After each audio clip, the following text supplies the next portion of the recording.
अब web API को समझने से पहले हमें कुछ बेसिक चीजें समझनी पड़ेंगी, जो मैं बार-बार इस क्लास में बता चुका हूँ, लेकिन एक बार फिर से मैं बताऊँगा। सबसे पहले तो एक सबसे बड़ा आविष्कार क्या हुआ था? इंटरनेट का। इंटरनेट से पहले हमारे पास कैपेबिलिटी नहीं थी कि हम एक सिस्टम यहाँ पे है दिल्ली में और एक सिस्टम अमेरिका में है या फिर सिंगापुर में है और दोनों कंप्यूटर आपस में बात कर सकें।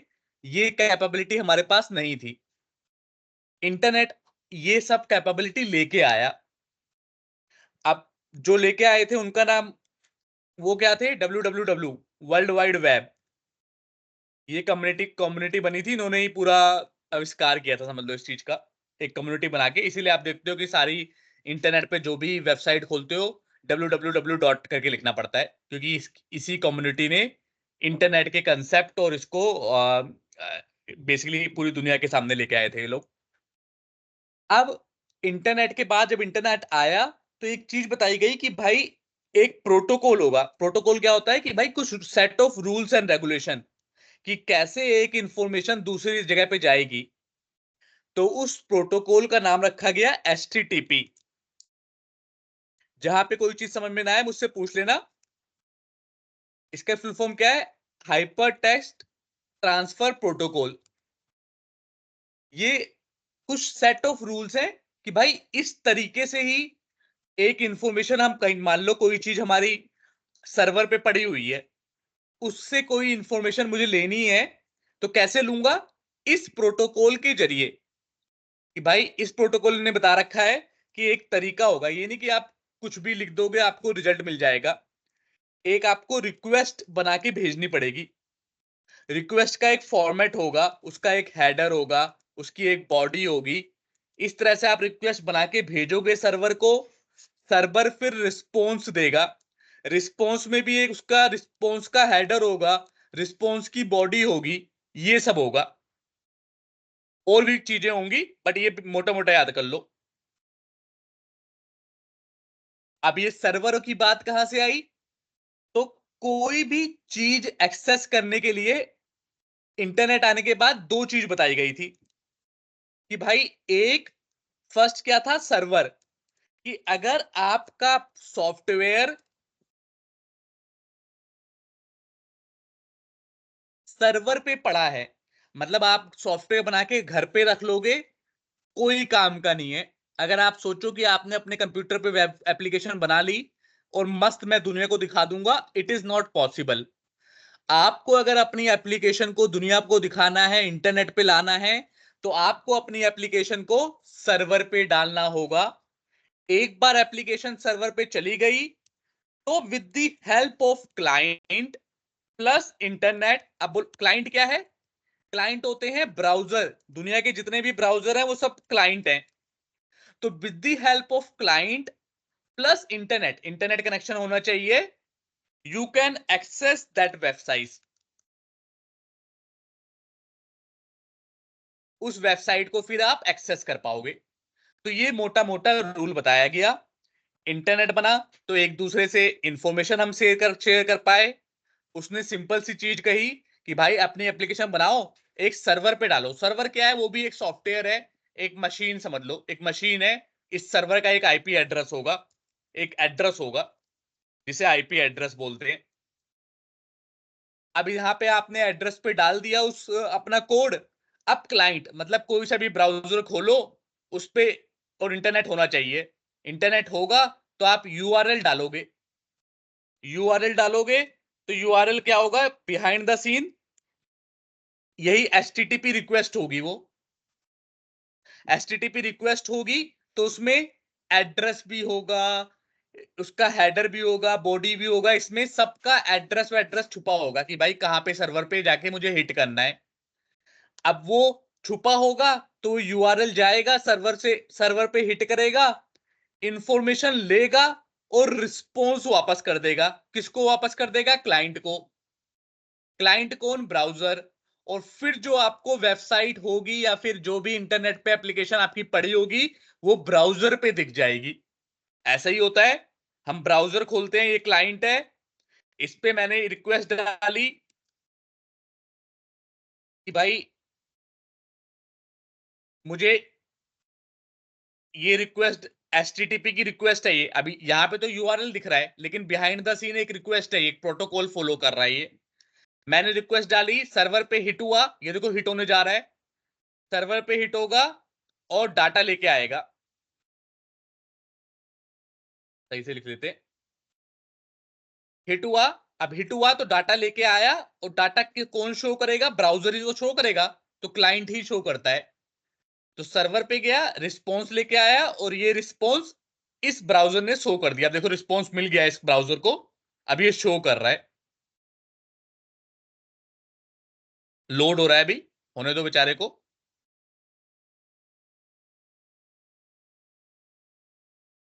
कुछ ज्यादा ही स्लो लोड हो रहा है।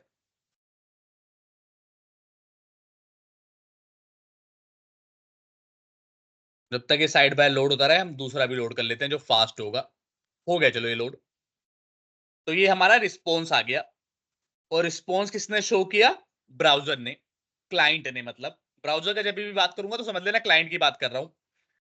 क्या ये सिंपल सी बात आपको समझ में आई या नहीं आई? सब लोग बताओ। अभिनव आप बताओ। क्लियर भैया। शैलजा आप बताओ। Yes sir, clear. क्लियर है? हाँ सर। और तनुश्री आपको? यस सर, क्लियर है। ठीक है। अब इसी के बेसिस पे सारी इंटरनेट की एप्लीकेशन बनने लग गई थी। अब बनने लग गई थी तो हमने एक एप्लीकेशन MVC देख ली थी अभी। MVC पे हमने CRUD ऑपरेशन भी किया था। अब पहले जो एप्लीकेशन बनी थी ना, वो सब क्या था कि एप्लीकेशन में डाटाबेस भी होता था, फंक्शनैलिटी भी होती थी जो कि हमारा कंट्रोलर वगैरह है, और UI भी होता था। ये तीनों आपस में कनेक्टेड रहते थे। मतलब डाटाबेस तो चलो अलग होता था, डाटाबेस ज्यादा कनेक्टेड नहीं रहता था, डाटाबेस तो अपने अलग सर्वर पे होता था, लेकिन फंक्शनैलिटी और UI कनेक्टेड रहते थे। तो अगर, अब ये बड़ा थोड़ी प्रॉब्लमेटिक है। क्या प्रॉब्लमेटिक है? कि कल को मुझे मान लो UI पसंद नहीं आया, मुझे UI चेंज करना है, तो मैं एप्लीकेशन में बैठ के पूरा UI चेंज करूं। एक प्रॉब्लम तो ये है। दूसरी प्रॉब्लम क्या है कि यार फंक्शनैलिटी जो होती है वो तो बड़ी कॉमन भी होती है ना। जैसे मान लो मेरा मैथ्स मैथ्स की फंक्शनैलिटी है, इसमें ऐड करूंगा, सब्ट्रैक्ट करूंगा, मल्टीप्लाई करूंगा, डिवाइड करूंगा। अब अगर मान लो ये पूरा एक UI से कनेक्टेड होता, समझने की कोशिश करना, UI से कनेक्टेड होता, तो उस पे 4 ऑपरेशन दिख रहे होते UI पे। UI मतलब जो भी आपको व्यू दिखता है वो। ये UI होता मान लो कंपनी ए का। कंपनी ए कहती 4 ऑपरेशन करवाएंगे हम। एक ऑपरेशन होगा ऐड का, दूसरा होगा सब्ट्रैक्ट का, तीसरा होगा मल्टीप्लाई का, चौथा होगा डिवाइड का। आपने कहा बहुत बढ़िया, MVC एप्लीकेशन बना देंगे, बिहाइंड द सीन का फंक्शनैलिटी, UI पे आपको फंक्शनैलिटी दिख जाएगी। अब लेकिन कल को सोचो कंपनी बी भी आई, उसने कहा मुझे भी यही फंक्शनैलिटी चाहिए, ऐड सब्ट्रैक्ट मल्टीप्लाई डिवाइड। तो मुझे क्या करना पड़ेगा? इसको कॉपी करूंगा दोबारा से एक दूसरी MVC एप्लीकेशन में या दूसरी एप्लीकेशन में। फिर दूसरी कंपनी का UI तो हर कंपनी का अलग होगा ना। ये मान लो लाइन से दिखाना चाहते हैं, वो ऐड के बाद मल्टीप्लाई करना चाहते हैं, सब्ट्रैक्ट बाद में दिखाना चाहते हैं। UI अलग कर सकती है ना हर कंपनी। अब तीसरी कंपनी आई, उसने कहा मुझे भी ये फंक्शनैलिटी चाहिए। अब उसके लिए भी कॉपी करो दोबारा से ये फंक्शनैलिटी। तो यहाँ पे क्या देखने को मिल रहा है? जितनी बार कंपनियां आ रही हैं, मतलब जितनी बार मुझे एप्लीकेशन बनानी पड़ रही है, फंक्शनैलिटी है मेरी सेम, फंक्शनैलिटी है मेरी सेम, लेकिन मुझे बार बार वो कोड लिखना पड़ रहा है। लिखना पड़ रहा है या नहीं लिखना पड़ रहा? क्या ये बात समझ में आ रही है, नहीं आ रही? Yes sir. आ रही है समझ में।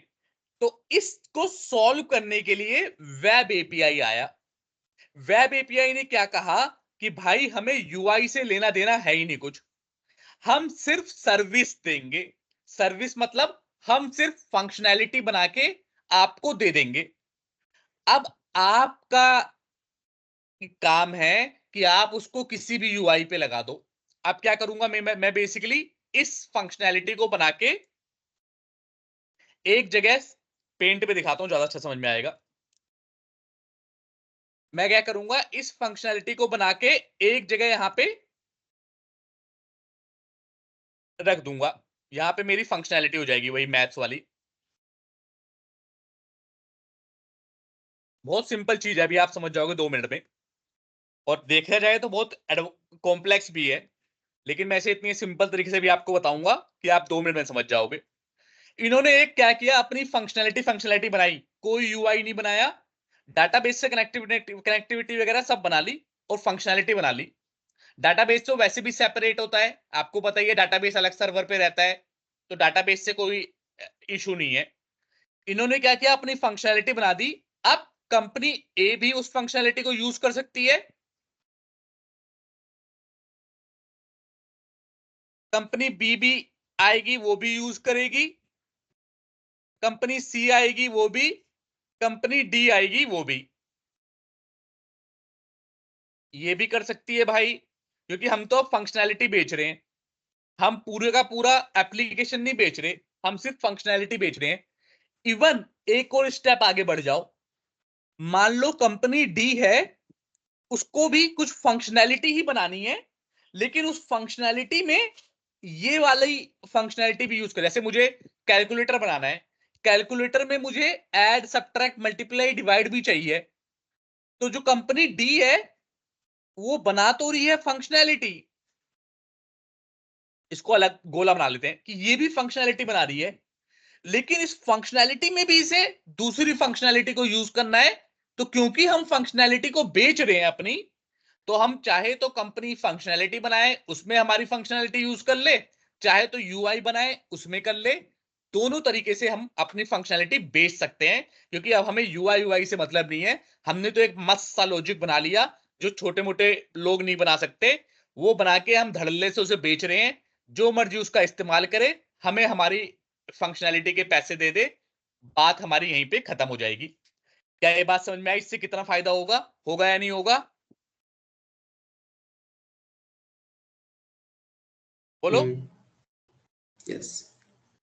क्या ये बात समझ में आ रही है कि किस तरह से अगर ये फंक्शनैलिटी यूआई से जुड़ी रहती, तो हर बार मुझे उस फंक्शनैलिटी को कॉपी पेस्ट दोबारा दोबारा बनाना पड़ता।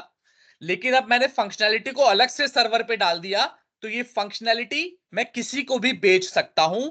इसमें एक आसान हो गया मुझे कि अपनी फंक्शनैलिटी को बेचना, और यूआई अपनी रिक्वायरमेंट के हिसाब से बंदा बना सकता है। क्या ये बात समझ में आ रही है? कोई दिक्कत परेशानी तो क्वेश्चन पूछो।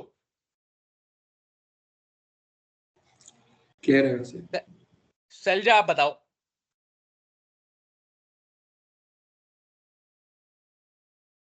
यस सर क्लियर है। ठीक है, क्लियर है। तो अब देखो, अब मान लो एक और, इसमें एक और ट्रिक है। एक बात तो आप समझ गए बड़ी सिंपल तरीके से, वेब एपीआई क्या है भाई? वी क्रिएट सर्विस, सर्विस कह लो या फंक्शनैलिटी कह लो, put it on server and sell it to anyone who needs that functionality.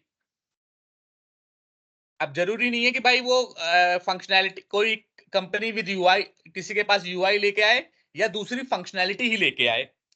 अच्छा, एक और इसने फायदा कर दिया। अब इसको क्या था कि मान लो मेरी वेब एपीआई डॉटनेट में है, वेब एपीआई मान लो मेरी डॉटनेट में है, क्योंकि यही फंक्शनैलिटी बेचेगी ना। अब कल को दूसरी एपीआई जो कि जावा में है, वो चाहती है कि यार मेरी फंक्शनैलिटी यूज कर ले, कि डॉटनेट में ऑलरेडी बना रखी है, इसको मैं यूज कर लूं। क्या जनरली ये पॉसिबल है कि जावा का कोड डॉटनेट में लिख लो या डॉटनेट का कोड जावा में लिख लो? क्या ये पॉसिबल है? बोलो बोलो, बोलते रहो। नहीं। नहीं है पॉसिबल ना, कि भाई जावा अपना कंपाइलर उसका अलग है, वो अपने तरीके से कंपाइल करेगा, डॉटनेट अपने तरीके से कंपाइल करेगा। तो इन्होंने कहा यार अगर हमने सिंपल ऐसे रखा ना कि मेरी एपीआई को खाली डॉटनेट वाले यूज कर पाए, तो एक बड़ा फायदा नहीं हो पाएगा। हमें ऐसा बनाना है कि चाहे जावा की एपीआई डॉटनेट वाले यूज कर ले, डॉटनेट की एपीआई जावा वाले यूज कर ले। तो अब ये होगा कैसे? तो ये होगा ऐसे कि इन्होंने कहा कि जो भी एपीआई का रिजल्ट होगा ना, रिजल्ट, मान लो एपीआई रिजल्ट ऐड करके, ऐड एपीआई में एक फंक्शन है, वो कहेगा 2 नंबर दो मुझे 10 20, मैं एक रिजल्ट दूंगा। वो रिजल्ट क्या होगा? चाहे डॉटनेट में इंटीजर होता है, किसी में जावा में मान लो कुछ और लिखते होंगे, हालांकि जावा में भी इंट होता है, विजुअल बेसिक में कुछ और होता है, वेर होता है, किसी में, सब में अलग अलग नाम होता है। तो उन्होंने कहा यार इस तरह के तो हम फंस जाएंगे, क्योंकि हमारे में रिटर्न करेंगे रिजल्ट, वो इंटीजर कहलाएगा, किसी और में कुछ और कहलाएगा। तो इन्होंने कहा हम जो रिटर्न करेंगे रिजल्ट ना, उसे एक कॉमन लैंग्वेज में रिटर्न करेंगे, एक कॉमन फॉर्मेट में। Result should be in common format that should be understandable to all।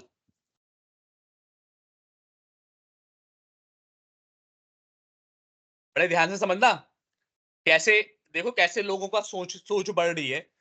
पहले तो ये था कि भाई एप्लीकेशन और फंक्शनैलिटी चिपकी पड़ी हुई थी। अब इन्होंने कहा बार बार कोड लिखना पड़ रहा है, फंक्शनैलिटी अलग कर दो, कर दी। अब इन्होंने कहा बे यार ये तो डॉटनेट वाले डॉटनेट में ही दे पा रहे हैं, जावा वाले जावा ही, दुनिया में जितनी लैंग्वेज है आपस में बात ही नहीं कर पा रही। तो इन्होंने कहा ठीक है, अब हमें क्या करना है, फंक्शनैलिटी करती क्या है, वो कुछ रिटर्न रिजल्ट करती है कुछ। तो जो ये रिटर्न रिजल्ट करेगी उसे ऐसे फॉर्मेट में रिटर्न करना है जो जावा भी समझ ले, डॉटनेट भी, पाइथन भी, और दुनिया की जितनी भी लैंग्वेज है सारी लैंग्वेज समझ ले। तो ऐसे 2 कॉमन फॉर्मेट होते हैं। पहले यूज होता था एक्सएमएल का बहुत। एक्सएमएल एक ऐसा फॉर्मेट है जिसको कोई भी लैंग्वेज समझ लेती है, पहले ये यूज होता था। अब लेटेस्ट फॉर्मेट क्या है? जेसन। जेसन का नाम सुना होगा आपने। जेसन फॉर्मेट है जिसको हर कोई समझ लेता है। अच्छा, जेसन फॉर्मेट होता क्या है? बड़ा सिंपल सा फॉर्मेट है। ये क्या कहता है भाई, जो भी रिजल्ट आ रहा है ना उसको की वैल्यू में रिटर्न कर दो। कि जैसे इंट, जैसे जैसे एम्प्लॉय आईडी, और आईडी की वैल्यू है 1। नेम, ये जो लिख रहा हूं यही फॉर्मेट है जेसन का, अभी आप देखोगे भी, श्रीकांत। तो बस ये पूरा एक ऑब्जेक्ट, ये जेसन ऑब्जेक्ट हो गया। इसमें ना तो कोई टाइप बता रहा हूं कि एम्प्लॉय आईडी किस टाइप का है या 1 किस टाइप का है, कुछ नहीं, खाली प्रॉपर्टी का नाम, प्रॉपर्टी की वैल्यू। अब टाइप बंदा अपने आप डिस्क्राइब करे, जो उसको रिटर्न रिजल्ट लेगा वो अपने आप डिस्क्राइब करे। तो ये जेसन फॉर्मेट हो गया। ये एक ऐसा फॉर्मेट है जो सारी लैंग्वेज समझती हैं, और एपीआई जब बनी तो उन्हें एक ऐसे फॉर्मेट की जरूरत थी कि हम जो रिटर्न रिजल्ट करें वो एक ऐसे फॉर्मेट में करें जो दुनिया की हर लैंग्वेज समझे। तो इस तरीके से 2 फॉर्मेट आए मैदान में। पहला पुराना फॉर्मेट है एक्सएमएल, पहले लोग एक्सएमएल पे ही रिटर्न करते थे। अब एक्सएमएल बहुत ही कम यूज होता है। अब एक नया, क्योंकि ये थोड़ा सा मुश्किल है, थोड़ा सा डिफिकल्ट फॉर्मेट है, अब बहुत ही आसान फॉर्मेट आ गया जेसन। वो क्या कहता है?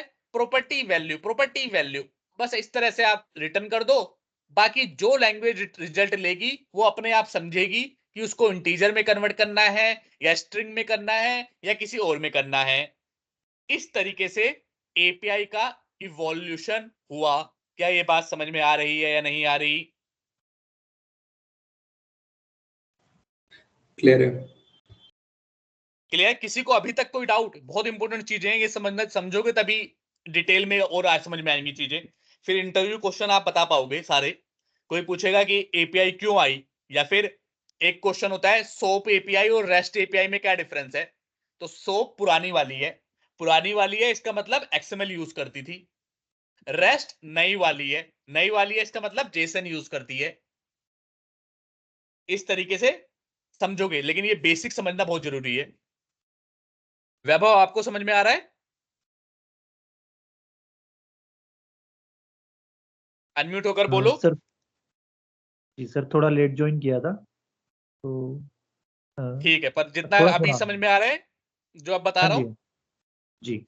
ठीक है, जितना जो छूट गया था वो वीडियो से देख के समझ लेना। अब ये दो चीज अब आपको समझ में आ गई। तो मैंने बताया था दुनिया में 4 ही ऑपरेशन होते हैं, इसके ऊपर ही पूरी एप्लीकेशन डिपेंड है, क्रिएट, रीड, अपडेट, डिलीट।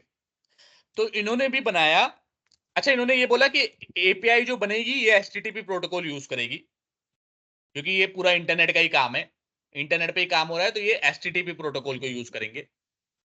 अब एचटीटीपी प्रोटोकॉल के अंदर क्योंकि हमें 4 इंपॉर्टेंट फंक्शन होते हैं, 4 फंक्शन मैंने कहा है वेब एप्लीकेशन में सारा काम इन्हीं 4 फंक्शन का है। अब ये 4 क्या है? कोई चीज क्रिएट करना, उसको रीड करना, उसको अपडेट करना या फिर डिलीट करना, यही 4 फंक्शन होते हैं। अब एचटीटीपी में इनको 4 वर्ब कहते हैं, इन्हीं चीजों को कहते हैं एचटीटीपी वर्ब्स। कौन कौन सी? सबसे पहले रीड करने के लिए होती है गेट। गेट मतलब रीड करना, इंफॉर्मेशन लेना। किससे लेना? सर्वर से। तो फॉर एग्जाम्पल बता देता हूं, सर डरने वाली बात नहीं है। जब मैं यहां पे सिंपल यूआरएल टाइप कर रहा हूं तो मैं कुछ कह रहा हूं, सर्वर भाई मुझे पेज दे, एक होम पेज दे, तो उसने मुझे इंफॉर्मेशन क्या दी? गेट वाली इंफॉर्मेशन दी उसने, एक होम पेज। वो गया एड्रेस लेने, कहा गया भाई ट्रेवलर्स स्टोरी कहां पे है, सर्वर ये मिल गया मुझे। सर्वर डिफॉल्ट में कौन सा पेज देना है? पहला वाला पेज देना है, तो उसने पहला वाला पेज रिटर्न कर दिया। तो ये कौन सी एक्टिविटी हो गई? ये गेट वाली एक्टिविटी हो गई। जिसने एमवीसी किया हुआ है उसको ज्यादा समझ में आ रहा होगा, तनुश्री हो सकता है आपको कम समझ में आ रहा है, बट सिंपल ये समझो कि कोई भी इंफॉर्मेशन जो सर्वर से लेते हैं वो गेट इंफॉर्मेशन है। Okay sir. कोई भी इंफॉर्मेशन जो हम पोस्ट करते हैं, सर्वर को देते हैं, उसे पोस्ट। पोस्ट क्या है? आप फेसबुक खोलो, कोई भी एप्लीकेशन खोलो, मान लो फेसबुक खोलते हैं।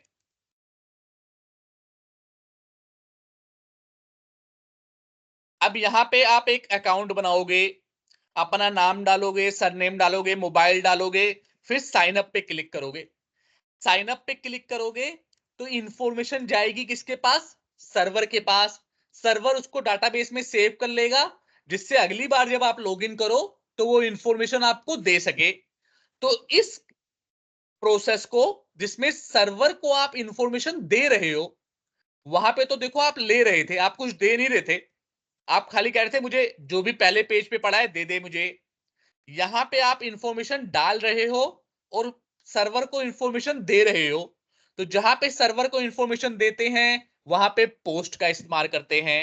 क्या ये बात क्लियर है? कोई डाउट? क्लियर है। तीसरा, जहां पे अपडेट करना हो, कि कोई इंफॉर्मेशन सर्वर पे पड़ी हुई है लेकिन उसको अपडेट करना है, उसके लिए है पुट। और चौथा डिलीट। डिलीट भाई, की कोई इंफॉर्मेशन सर्वर पे पड़ी हुई है उसको डिलीट करना है। तो सिंपल ये 4 होंगी यहां पे सिर्फ ये 4 वर्ब होंगे और कोई फंक्शनैलिटी नहीं होगी। सिर्फ इन 4 को इस्तेमाल करके आपको सारा काम करना है। सारी फंक्शनैलिटी इन्हीं 4 वर्ब को इस्तेमाल करके बनेगी। क्लियर है? कोई डाउट है?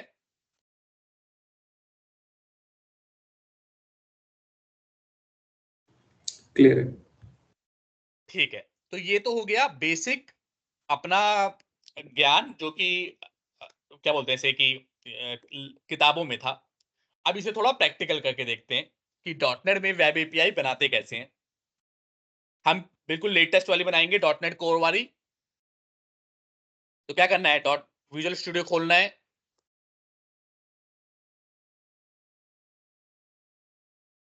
क्या हो गया?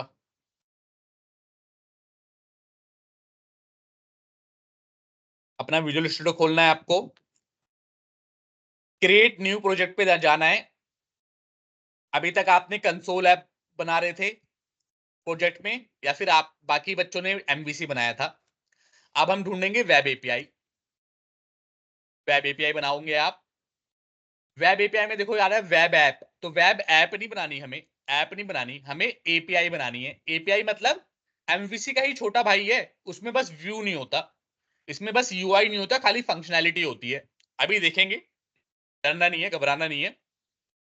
कौन सी वाली लेनी है? ASP.NET कोर वेब एपीआई, क्योंकि हम कोर पे आ गए। कोर क्या है? लेटेस्ट .NET है। और C# वाली, F# वगैरह वाली मत लेना, C# लैंग्वेज वाली लेनी है हमें। नेक्स्ट किया हमने, वही पूछा उसने, प्रोजेक्ट का नाम बताओ। हम रख लेते हैं IT एक्सपर्ट्स एरा। आप लोगों का सितंबर का बैच था, तो सितंबर एपीआई सिंपल, अभी सिंपल सी बनाते हैं, कोई ज्यादा मुश्किल एपीआई नहीं बनाएंगे। नेक्स्ट किया, अब आ गया भाई फ्रेमवर्क कौन सा यूज करोगे, तो हमेशा आपको जो लॉन्ग टर्म सपोर्ट वाला होगा वो यूज करना है। ऑथेंटिकेशन टाइप, ऑथेंटिकेशन टाइप पूछ रहा है भी कि भाई ऑथेंटिकेशन क्या होता है कि आपकी एप्लीकेशन पे कौन बंदा लॉग इन कर पाए। अभी उस डिटेल में हम नहीं जाएंगे, अभी यहाँ पे नन रखना है आपको। अब पूछ रहा है कि क्या भाई HTTPS कॉन्फ़िगर करना है, क्या जो आपकी रिक्वेस्ट होगी वो HTTPS पे जाएगी, तो HTTPS के लिए हमें एक सर्टिफिकेट चाहिए होता है।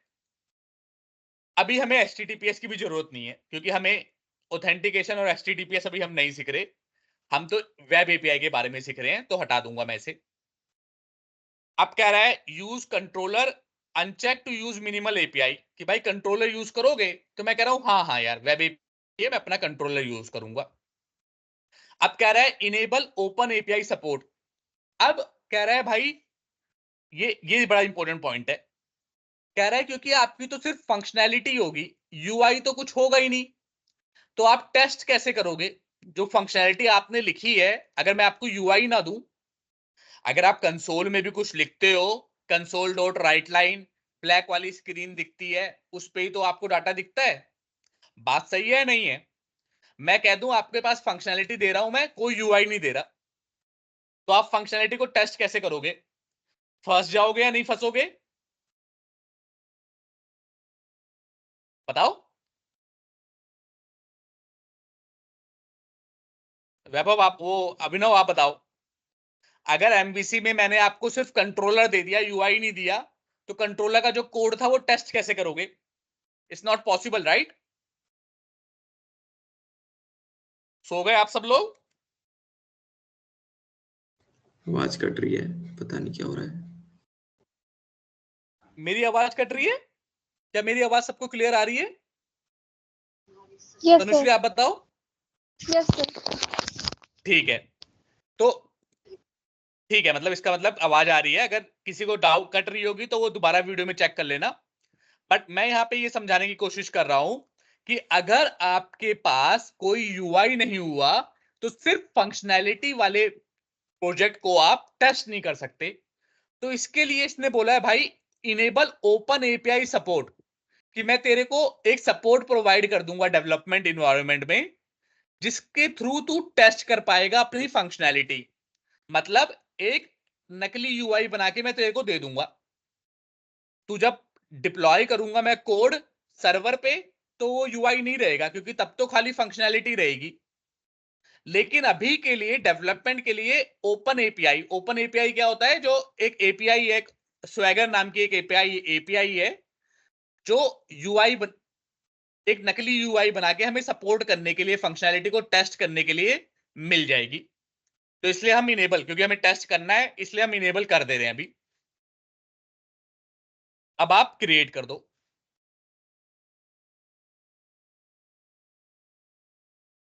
क्रिएट कर दिया। अब यहां पे साइड में देखोगे तो आपके पास फोल्डर के कुछ स्ट्रक्चर बन जाएंगे। कनेक्टेड सर्विसेज, इसके बारे में भी ज्यादा नहीं सोचना। डिपेंडेंसीज आपको पता ही है, सारी डिपेंडेंसीज यहां पे होती हैं, फ्रेमवर्क से रिलेटेड यहां पे होंगी। और जो वो एपीआई वाला है ना, वो स्वैगर, देखो इसे खोलूंगा तो ये स्वैगर नाम की एपीआई है, यहां पे ऐड हो गई वो। अगर मैंने वो चेक ना किया होता तो ये ऐड ना होती। अभी दिखाऊंगा कि वो यूआई क्या है। ये एक थर्ड पार्टी एपीआई है, जो कि क्योंकि हमारी एपीआई में सिर्फ फंक्शनैलिटी होती है, कोई यूआई नहीं होता, तो ये थर्ड पार्टी एपीआई अपना यूआई प्रोवाइड करते हैं हमारी फंक्शनैलिटी को टेस्ट करने के लिए। अब ये प्रॉपर्टीज है, इसमें लॉन्च सेटिंग डॉट जेसन है, आपकी एप्लीकेशन जो भी रन होगी उससे रिलेटेड इंफॉर्मेशन है कि भाई कौन से यूआरएल पे रन होगी, ये सब चीजें। कंट्रोलर है, कंट्रोलर के अंदर आपकी सारी फंक्शनैलिटी रहेगी। एक डिफॉल्ट कंट्रोलर इन्होंने बना के दे रखा है, एक बेसिक फंक्शनैलिटी इन्होंने बना के दे रखी है। जिसने एमवीसी पढ़ा हुआ है उस सबको, आप लोगों को पता है ऑलरेडी कंट्रोलर क्या काम करता है, और ये पूरा स्ट्रक्चर भी आपको पता है।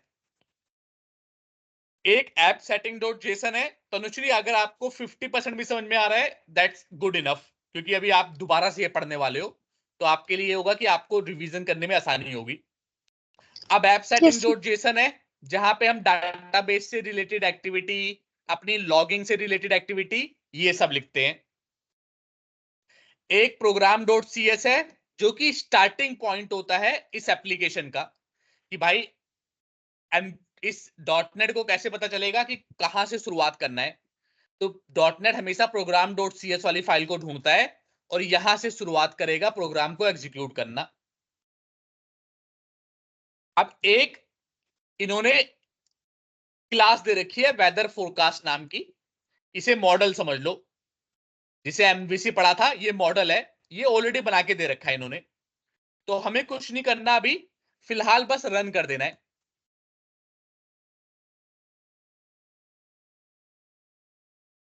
किसी को कहीं पे भी डाउट हो वो मेरे से पूछ लेगा, मैं स्लो हो जाऊंगा क्योंकि अभी तक जो एमवीसी में हमने पढ़ा हुआ है वही चीजें पढ़ा रहा हूं दोबारा से, इसलिए थोड़ा फास्ट हो सकता हूं मैं। तो इस तरह का यूआई स्वैगर ने हमें दे दिया, नकली यूआई है ये। फाइनली आपको ये यूआई नहीं मिलने वाला, लेकिन यहां पे दे दिया जिससे कि हमारी फंक्शनैलिटी टेस्ट हो जाए। तो पहली फंक्शनैलिटी क्या है, वेदर फोरकास्ट, जो कि ऑलरेडी बना के दे रखी है इन्होंने। गेट मेथड ऑलरेडी मैंने कहा था 4 मेथड होंगे, गेट, पोस्ट, पुट, डिलीट।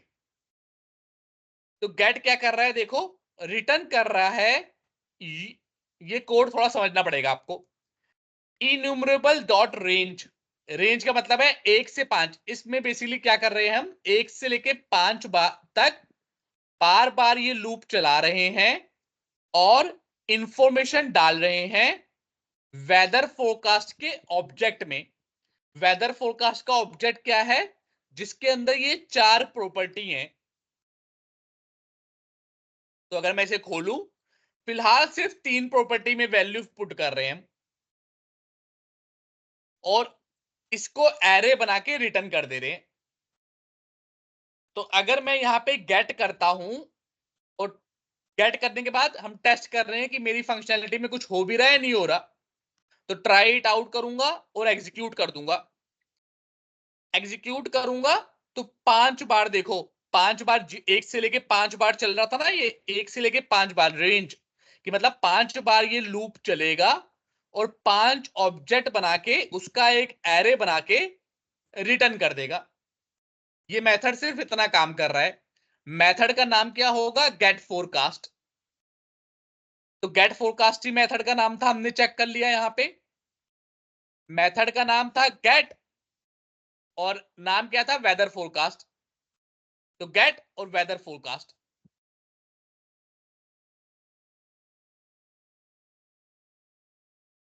अब टेस्ट करने के लिए क्या होता है, गेट उसी मेथड पे क्लिक करो और एग्जीक्यूट पे क्लिक कर दो।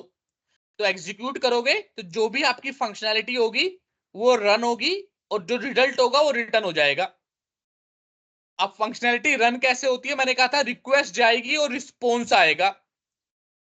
तो रिक्वेस्ट इस तरह से जा रही है, कर्ल क्या है ये भी समझने की जरूरत नहीं है, बट ये समझ लो कि ये भी रिक्वेस्ट का ही पार्ट है। तो रिक्वेस्ट जा रही है कि भाई ये यूआरएल कॉल हो रहा है और सर्वर क्या रिस्पॉन्स दे रहा है, ये रिस्पॉन्स सर्वर दे रहा है जिसमें 5 डाटा रिटर्न कर रहा है। ये किस फॉर्मेट में रिटर्न कर रहा है, जेसन फॉर्मेट में। मैंने कहा था देखो जेसन फॉर्मेट ऐसे ही होगा, property value property value property value property value property value property value property value property value.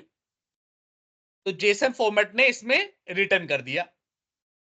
तो ये एक बेसिक वेब एपीआई है जो एमवीसी ने हमें बना के दे रखी है। अभी आपको इसको समझने की ज्यादा टेंशन नहीं लेनी। अब हम एक अपनी बनाएंगे, उसको समझना है आपको। बस उसको समझने से पहले चलो उसको सीधा समझेंगे पहले। क्या ये थोड़ा बहुत समझ में आया कि वेदर फोरकास्ट में कैसे काम हुआ? यस, क्लियर है ये।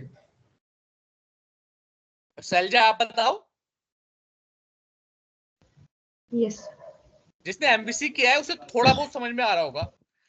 प्रॉपर एमवीसी वाला ही है। अभी देखो डिबगर लगा दूंगा ना यहाँ पे और गेट पे क्लिक करूंगा और ट्राई इट आउट। ये यूआई नकली यूआई है, सिर्फ डेवलपमेंट एनवायरनमेंट में मिलेगा। क्या बोलते हैं, प्रोडक्शन एनवायरनमेंट में जब आप डिप्लॉय कर दोगे तो नहीं मिलेगा। तब सिर्फ यूआरएल देना पड़ेगा। कौन सा यूआरएल? ये देखो जैसे गेट किया यहाँ पे आ गया, 5 बार ये लूप चला और इसने एरे बना दिया और रिजल्ट आ गया। तो जब प्रोडक्शन में सिर्फ ये यूआरएल टाइप करोगे तो आपका रिजल्ट आ जाएगा। कैसे? ये देखो इसे यहाँ पे टाइप कर देंगे ना तो फिर भी ये कॉल होगा और रिजल्ट देखो ऐसे आ जाएगा प्रोडक्शन एनवायरनमेंट में। पर यहाँ पे ऐसे आएगा तो आप कर नहीं पाओगे, क्योंकि गेट तो कर लोगे बट जहां पे डाटा पोस्ट करना होगा वो पोस्ट नहीं कर पाओगे ऐसे। तो उसके लिए थर्ड पार्टी टूल्स होते हैं। जैसे एक टूल तो ये स्वैगर हो गया, एक ऐसी टूल का नाम है पोस्टमैन। उस पर भी हम काम करेंगे, डरना नहीं है।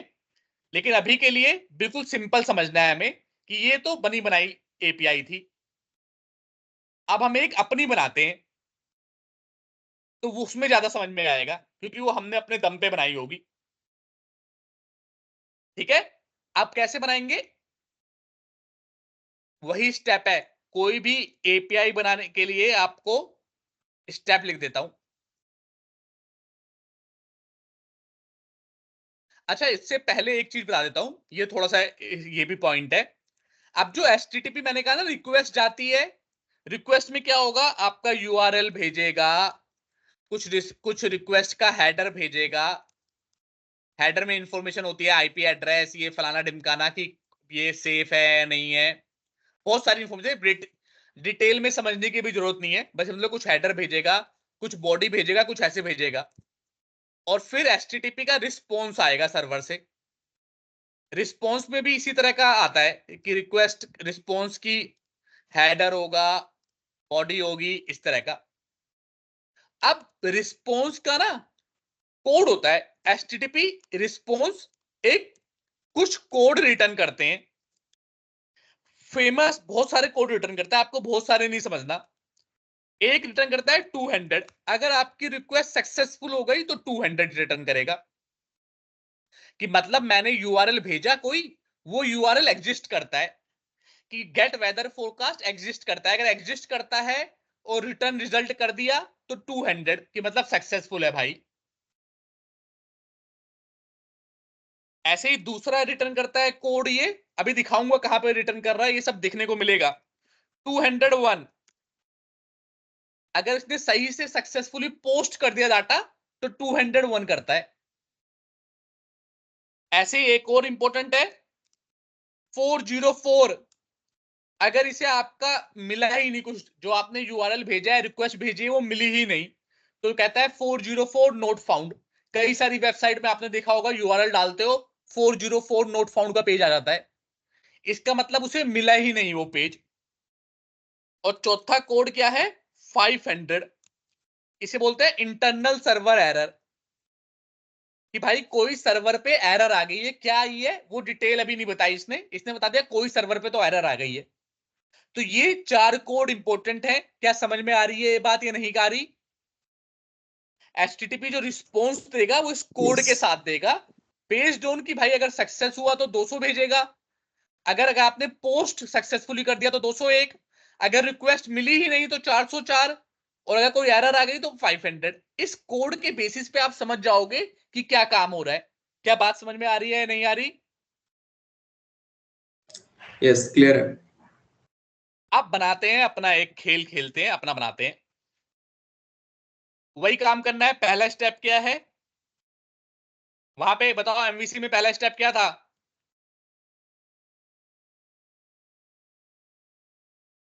चल जा, आपने किया हुआ है। एमवीसी में सबसे पहला स्टेप क्या होता है?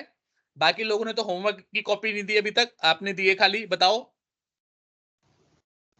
मॉडल क्रिएट करना। Correct, absolutely correct. Create a model. भाई जिसके बारे में आपको फंक्शनैलिटी बनानी है उसका एक क्लास क्रिएट करो। आप यहां पे मॉडल भी बोल सकते हो, लेकिन मैं इसको टर्म दे रहा हूं एंटिटी। कुछ भी बोल सकते हैं, कोई फर्क नहीं पड़ता, मॉडल भी बोल सकते हो, पर कई जगह इसे एंटिटी भी बोला जाता है, तो यहां पे मैं एंटिटी बोल रहा हूं।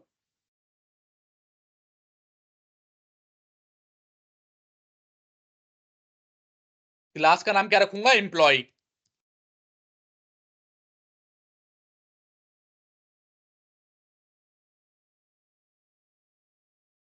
Employ ID. क्या करते हैं, जो भी क्लास, आपका पहला स्टेप क्या है? Create a model.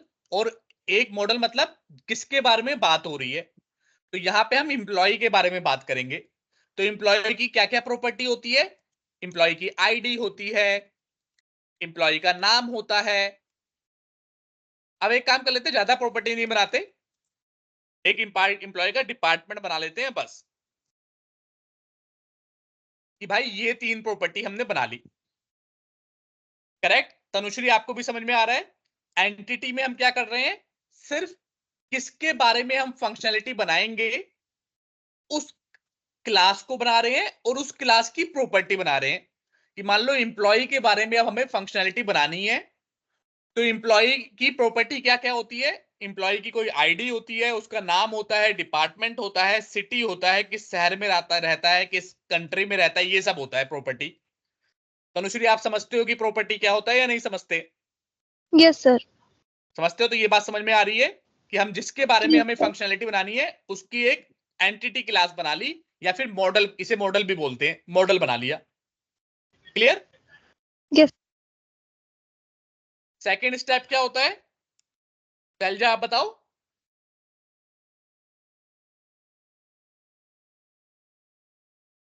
बोलो।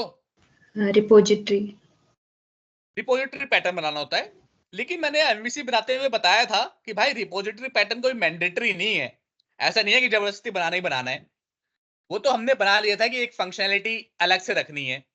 तो जब आपको मैं होमवर्क दूंगा तो आपको ये पूरा रिपोजिटरी पैटर्न बनाना है, सब कुछ वैसे ही करना है जैसे हमने किया हुआ है। मैं रिपोजिटरी पैटर्न नहीं बना रहा, आपको बनाना है। आपको बनाना है तनुश्री, आपको टेंशन नहीं लेनी, आपको जैसा मैं बना रहा हूं वैसा ही रिपीट करना है। आप जब एमवीसी करोगे तो रिपोजिटरी पैटर्न समझ में आ जाएगा। Okay, तीसरा sir. स्टेप क्या था? अभिनव आप बताओ। क्रिएट अ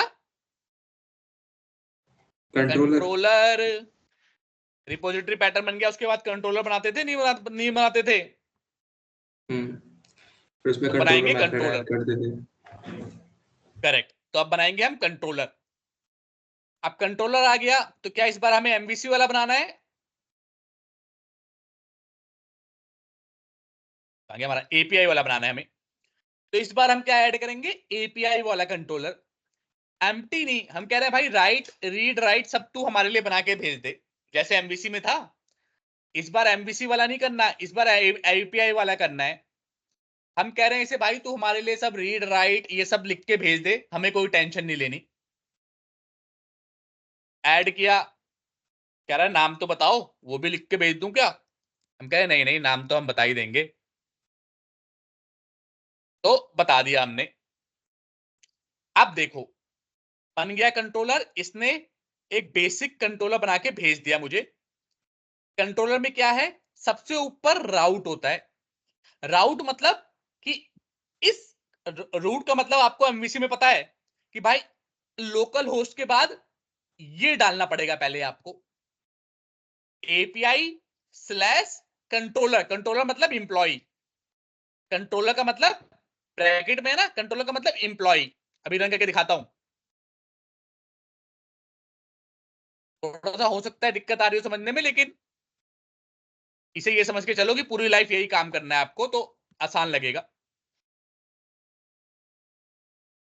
देखो इस बार, देखो पिछली बार खाली वेदर फोरकास्ट था, इस बार इंप्लॉय कंट्रोलर बन गया, तो स्वैगर ने हमारे लिए और कुछ बना दिए। अब इस बार देखो,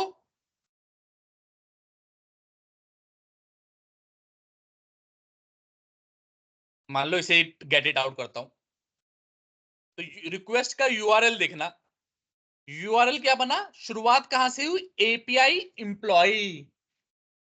तो ये वही एपीआई इंप्लॉय है, जो यहां पे लिखोगे वहीं से शुरुआत होगी। अगर बंद करके यहां पे, अरे यार कहां से आ जाता है, बंद करके यहां से गुड्डू लिख दूं, गुड्डू कंट्रोलर, तो जो भी लिखूंगा ये देखना भी, सबके आगे गुड्डू गुड्डू आ गया। तो ये क्या बताता है, राउट, कि भाई आप, क्योंकि हमारे पास तो गेट पोस्ट पुट डिलीट 4 ही काम करवा सकते हैं और कुछ नहीं करा सकते, तो गेट राउट का नाम क्या रहेगा, जो भी आप लिखोगे वो। तो अगर यहां पे देखो तो अब यूआरएल देखना क्या बनेगा, यूआरएल क्या बना, लोकल होस्ट के बाद गुड्डू और इंप्लॉय, और कौन सा मेथड कॉल होगा, ये गेट वाला मेथड कॉल होगा, क्योंकि हमारे पास 4 ही मेथड है, गेट पोस्ट पुट डिलीट, 4 ही मेथड है, तो भी गेट वाला कॉल होगा। गेट वाला क्या है भाई, ये है गेट वाला। अब हम गुड्डू नहीं लिखते, Guddu is not a good name, API यही लिखते हैं। आप कुछ चेंज कर सकते हो, आपके प्रोजेक्ट के रिक्वायरमेंट के ऊपर है, but this is the good name, ये अच्छा नाम लिखा है हमने, तो आप ये अभी दे सकते हो। अब ये क्या कर रहा है, देखो इसको समझो पहले, ये क्या कर रहा है, जैसे ही मैं गेट वाला मेथड कॉल करता हूं, डिबगर लगा देता हूं यहां पे,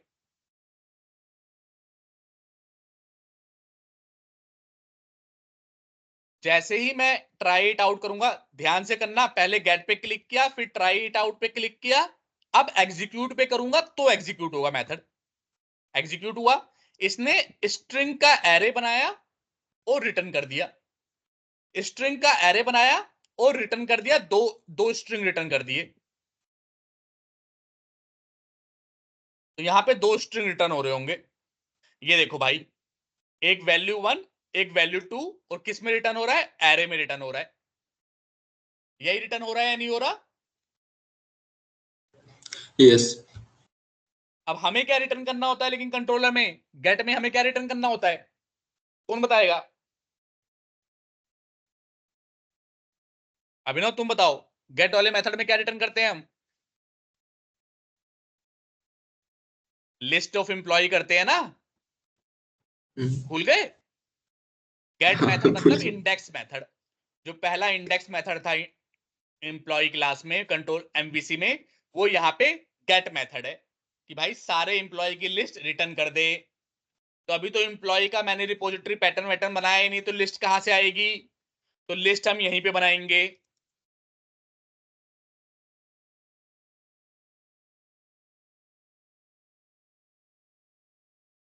रीड ओनली ले रहे हैं, सिर्फ देखना भी क्या बना रहा हूं मैं,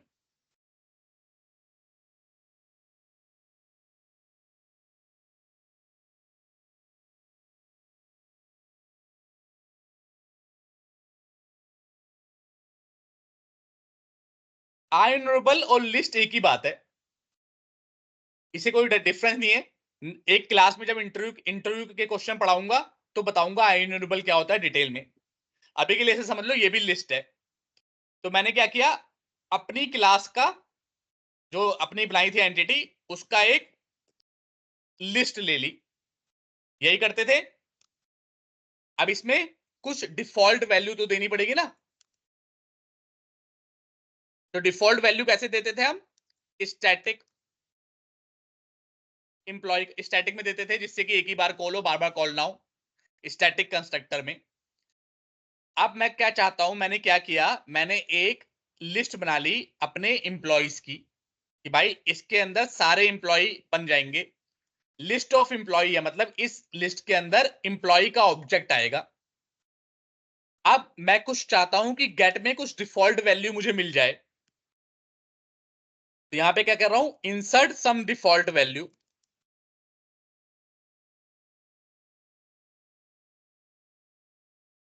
कैसे करते थे इंसर्ट,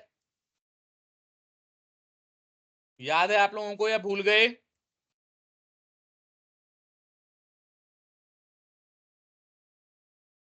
ओ, फाइंडेबल में डायरेक्टली ऐड नहीं कर सकते क्या?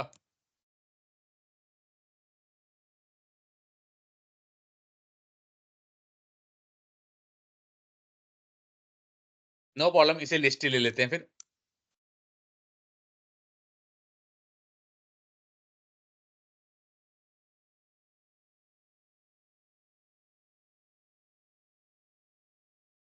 कैसे करते थे, न्यू एम्प्लॉय का ऑब्जेक्ट बनाते थे,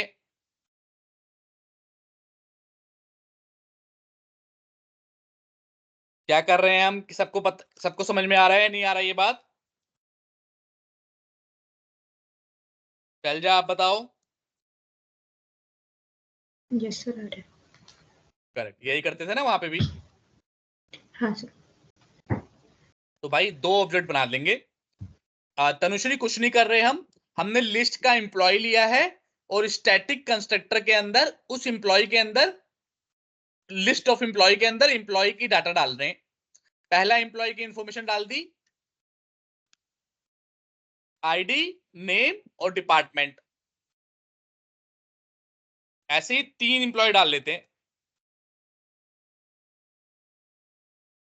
दूसरा तीसरा। दूसरा डाल दिया हमने तनुश्री, एचआर डिपार्टमेंट बता दिया कि भाई ये एम्प्लॉय एचआर डिपार्टमेंट का है। तीसरा डाल दिया हमने अभिनव, उसको भी आईटी डिपार्टमेंट बता दिया। ठीक है, अब क्योंकि ये नल भी हो सकता है तो यहां पे इसे न्यू भी ले लो। ठीक है, ऑब्जेक्ट बनाया हमने और एम्प्लॉय को डाल दिया। अब गेट वाला मेथड क्या करता है,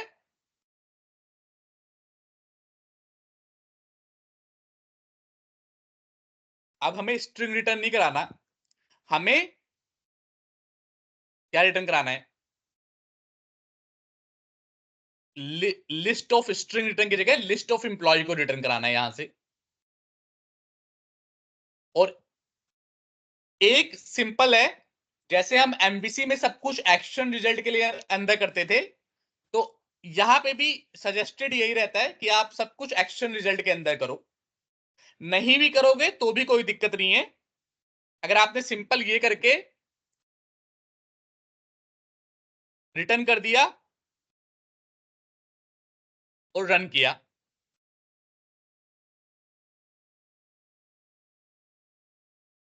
अब गेट कर रहे हैं,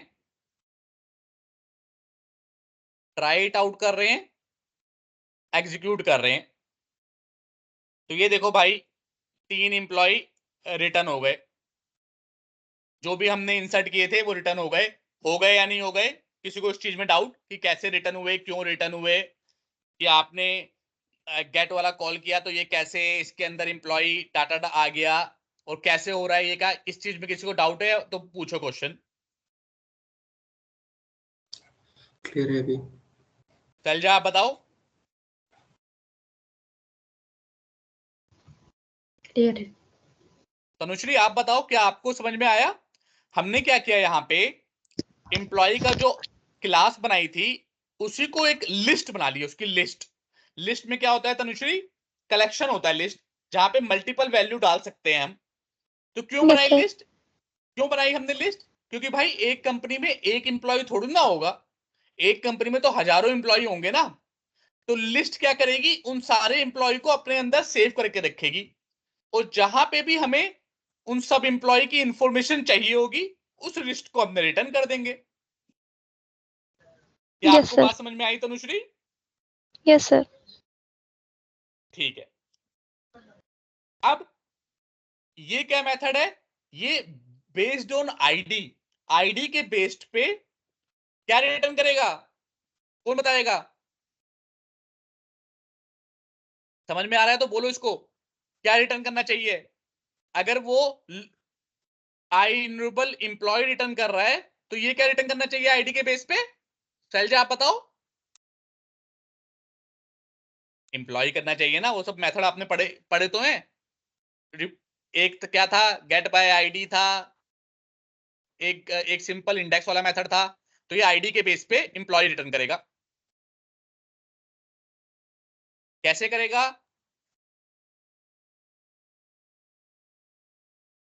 सिंपल वही जो हमने वहां पे किया था, कोड वही करना है कि भाई पहला या डिफॉल्ट निकालो एम्प्लॉय में से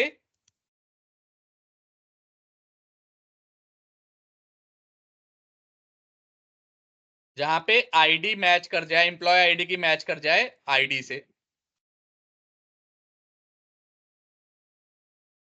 और ये एम्प्लॉय रिटर्न कर दो। ये डबल इक्वल टू होता है ना। समझ में आई ये बात या नहीं आई। यहां पे क्या किया, वो मेथड था भाई सारे एम्प्लॉय रिटर्न कर रहा था। ये मेथड कौन सा है, देखो ऊपर देखते भी चलो, ये गेट मेथड है। गेट के दो मेथड मिले हमें, एक तो सिंपल जो आप सारे एम्प्लॉय रिटर्न कर देगा, एक में देखो गेट के अंदर आईडी पास करनी पड़ेगी हमें। जब हम आईडी पास करेंगे तो उसी आईडी के बेस पे वो रिटर्न रिजल्ट कर देगा। क्या बात समझ में आ रही है नहीं आ रही। यस। चलो ये वाला देखते हैं अब। कुछ है नहीं, सेम एमवीसी जैसा ही है। ये वाला कौन सा मेथड है, एक ये वाला गेट था, पोस्ट तो नहीं है, ये गेट आईडी वाला है, तो ये वाला कॉल करेगा। इस बार आईडी बोलता हूं तो पहले ट्राई आउट पे क्लिक करेंगे तभी क्लिक करने देगा। देखो ये रिक्वायर्ड है। क्यों रिक्वायर्ड है, क्योंकि यहाँ पे हमने बोला हुआ है भाई आईडी चाहिए ही चाहिए, आईडी नहीं देगा तो ये मेथड कॉल ही नहीं होगा। तो आईडी चाहिए, तो 2 नंबर की आईडी दे दी मैंने, एग्जीक्यूट किया, तो कौन सा रिजल्ट आ गया मेरे पास, कौन सा नंबर का रिजल्ट आ गया, आईडी 2 का। 2 आईडी का। चाहो तो इसे डिबग भी कर सकते हो, डिबगर लगाओ, एग्जीक्यूट पे क्लिक करो, यहां पे आएगा आईडी आपने जो पास की थी 2 वो आ गई। इंप्लॉय की लिस्ट में क्या पड़े हुए हैं, तीनों इंप्लॉय पड़े हुए हैं। इसने कौन सा निकालना है, जो भी आईडी यहाँ पे मैच करेगी 2 नंबर की वो आईडी आ जाएगी। तो कौन सा इंप्लॉय आ गया, HR2 तनुश्री वाला इंप्लॉय आ गया, और वही रिटर्न हो जाएगा। और रिटर्न हो गया तो ये आपको मस्त यहाँ पे दिख गया। और देखो इसके साथ साथ कोड जो मैं कह रहा था, कोड देखते रहो, कौन सा कोड रिटर्न हुआ, 200। ऊपर कौन सा कोड रिटर्न हुआ था, यहां पे चेक करना है, यहां पे भी 200 रिटर्न होगा। कौन सा कोड रिटर्न हुआ, 200। 200 का मतलब सक्सेसफुल हो गए हम लोग। क्लियर है, कोई डाउट। क्लियर है। अब करेंगे पोस्ट एक डाटा।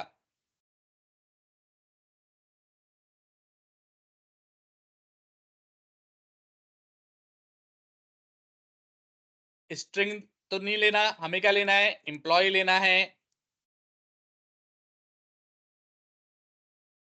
उसने तो एमबीसी एपीआई को हमें पता नहीं था ना कि क्या बनाना है, इसलिए उसने स्ट्रिंग का बना दिया है, पर हमें तो अपना एम्प्लॉय वाला लेना है। तो क्या कर देना है, एम्प्लॉयज डॉट एड, जो भी एम्प्लॉय पास करोगे भाई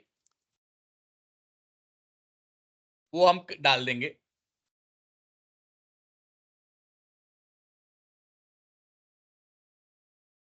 इसमें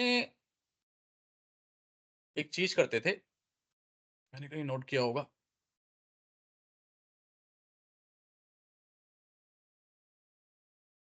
कहाँ गया हमारा, चलो कोई नहीं,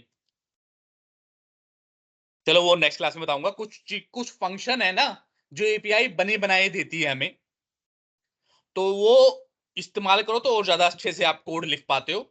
वो मैं नेक्स्ट क्लास में बताऊंगा, अभी सिंपल तरीके से ऐसे ही कर देते हैं। ओके, तो कुछ रिटर्न करेगा ही नहीं, सिंपल एम्प्लॉय डॉट ऐड कर देगा ये।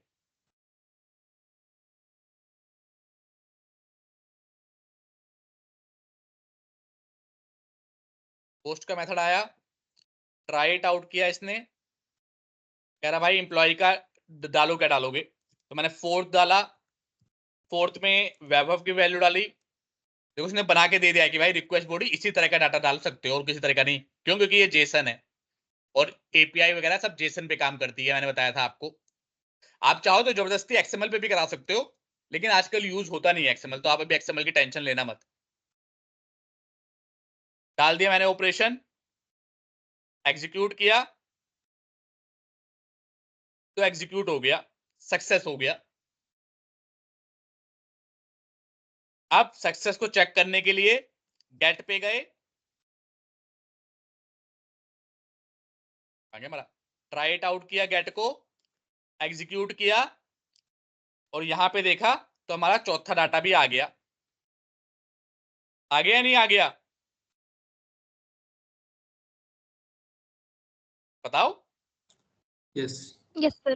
चौथा डाटा भी आ गया क्योंकि चौथा डाटा भी हमने डाला था। अब पोस्ट भी हो गया भाई, क्या बचा है? पुट बचा है। तो पुट क्या लेगा? आईडी लेगा और आईडी के बेसिस, जोन सी भी आईडी दोगे उसके बेसिस पे एम्प्लॉय को अपडेट कर देगा। सब स्ट्रिंग हटा के एम्प्लॉय लिख रहा हूं क्योंकि भाई उसने हमारे लिए स्ट्रिंग का बनाया था। तो कैसे लेगा ये? सिंपल, पहले तो आप ये सब मेथड आपने एमवीसी में ऑलरेडी कर रखे हैं, तनुश्री ने नहीं किए। पर तनुश्री ये सिंपल लिंक क्यू है। जैसे कि इस एम्प्लॉय की लिस्ट के अंदर बहुत सारे एम्प्लॉय हैं, मुझे वाला एम्प्लॉय चाहिए जिसकी आईडी मैच करे जो हम पास करेंगे उससे। तो क्या होता है मेथड? फर्स्ट और डिफॉल्ट, कि भाई इस लिस्ट में से पहला ऐसा एम्प्लॉय दो वैल्यू डेंसिटी जिसकी वैल्यू डॉट एम्प्लॉय आईडी किसके इक्वल हो? जो आईडी यहां पे पास होगी उसके इक्वल हो। ये कौन पास करेगा? ये यूआई से वैल्यू पास होगी अपने आप। अब क्या करे?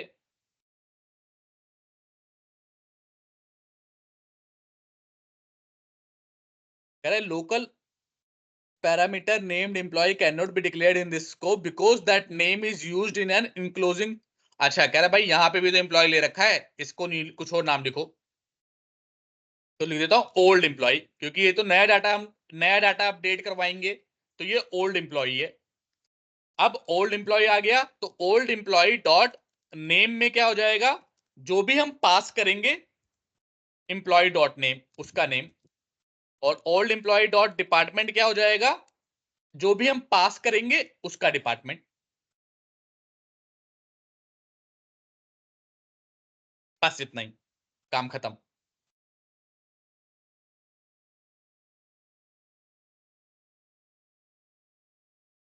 ये डिबग करके दिखाऊंगा आपको जिससे आप समझ पाओ।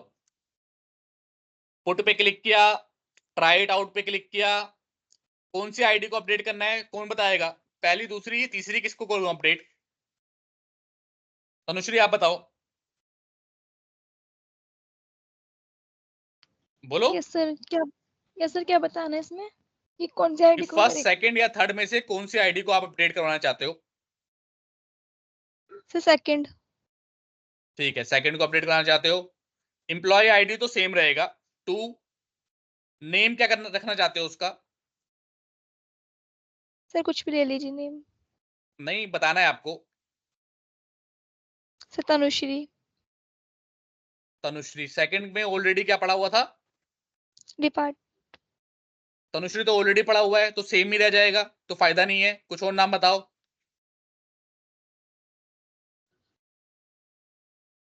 बोलो कोई और नाम।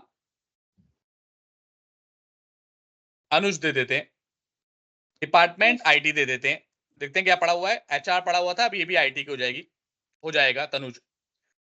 अब एग्जीक्यूट किया तो देखो यहां पे आ गया, आईडी में जो आपने आईडी पास की थी 2 आ गया, और एम्प्लॉय में जो आपने नया एम्प्लॉय पास किया है IT2 अनुज, वो आ गया।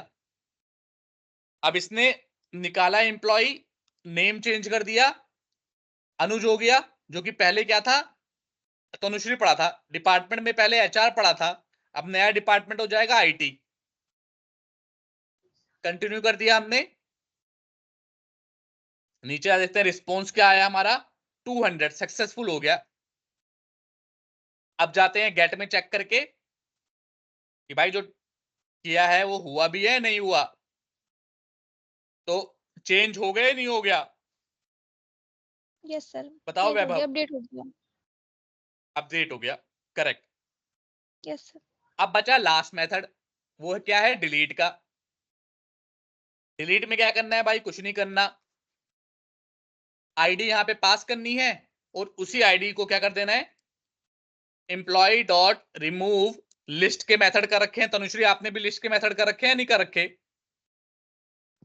सर किए थे। हाँ,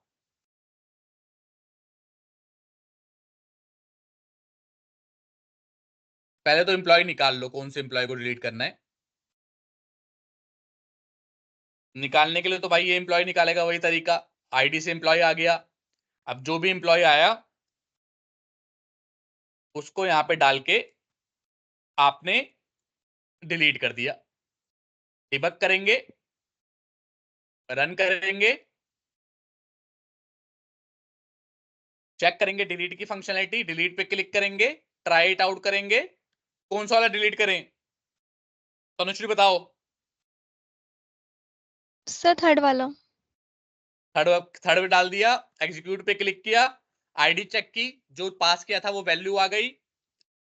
अब इसने एम्प्लॉय की लिस्ट में से थर्ड वाला एम्प्लॉय निकाला। थर्ड वाला कौन था? अभिनव था। अब एम्प्लॉय डॉट रिमूव करेगा, अभिनव को रिमूव कर देगा, हो गया रिमूव। सक्सेस आ जाना चाहिए, मेथड सक्सेसफुल हो गया तो सक्सेस आ गया। Yes sir. अब चेक करेंगे गेट में कि भाई डिलीट रिमूव हुआ भी है नहीं हुआ। एग्जीक्यूट करेंगे तो यहां पे चेक करेंगे, दो ही बचे, तीसरा वाला रिमूव हो गया। हो गया नहीं हो गया? Yes sir. हो गया। तो इसका मतलब यह है कि इस तरीके से एक वेब एपीआई की पूरी फंक्शनैलिटी हम बनाते हैं। क्या इस चीज में किसी को कोई क्वेश्चन या डाउट है, या कितने परसेंट, सब 50% से ऊपर सबको समझ में आया है नहीं आया? एक एक करके बताओ। आ गया। तनुश्री आप बताओ। Yes sir 50%। ठीक है, आप बताओ शैलजा, आपको कितना परसेंट समझ में आया? सर 70-80 तक। ठीक है, तो फिर आप तो रिवाइज करोगे तो अगर 70-80 आ गया है तो वो पूरा 100 हो जाएगा। कोई क्वेश्चन होगा तो मेरे से पूछ सकते हो। आप बताओ अभिनव, आपको कितना परसेंट समझ में आया? आ गया, बस एक क्वेश्चन है। हाँ पूछो क्वेश्चन। जो एपीआई हम बना रहे हैं तो ये बार बार हमें जेसन फॉर्मेट में देगा, जैसे अगर कोई और चेंजेस जैसे कि एक्सएमएल में कहीं जरूरत हो। हाँ, एक्सएमएल में जरूरत हो तो एक्सएमएल में भी ले सकते हैं, लेकिन एक्सएमएल में अब जरूरत पड़ती नहीं है। अब 90% केसेस में आपको जेसन, 99% केसेस में जेसन में ही लोगे करोगे। पर एक्सएमएल का भी बता दूंगा कि एक्सएमएल में कैसे करते हैं, लेकिन उसकी कोई जरूरत है नहीं आपको। तो आपको भी वो सीखना है जो 99% केसेस में यूज होता है। 1% में अगर नहीं भी हुआ तो वो आप गूगल करके चेक कर सकते हो, बट मैं भी आपको बता दूंगा ये क्वेश्चन। क्लियर? क्लियर। तो कितना सर परसेंट आ गया? 80%? 80% से ऊपर आया है नीचे आया है? अभी तो नीचे ही आया है, अभी तो प्रैक्टिकल करेंगे फिर देखेंगे। चलो प्रैक्टिकल कर लेना, आपका एमवीसी वाला भी बचा हुआ है। वैभव आप बताओ। फिनिश करना है। सर समझ में आया सर। इसमें एक एक डाउट है सर। हाँ पूछो।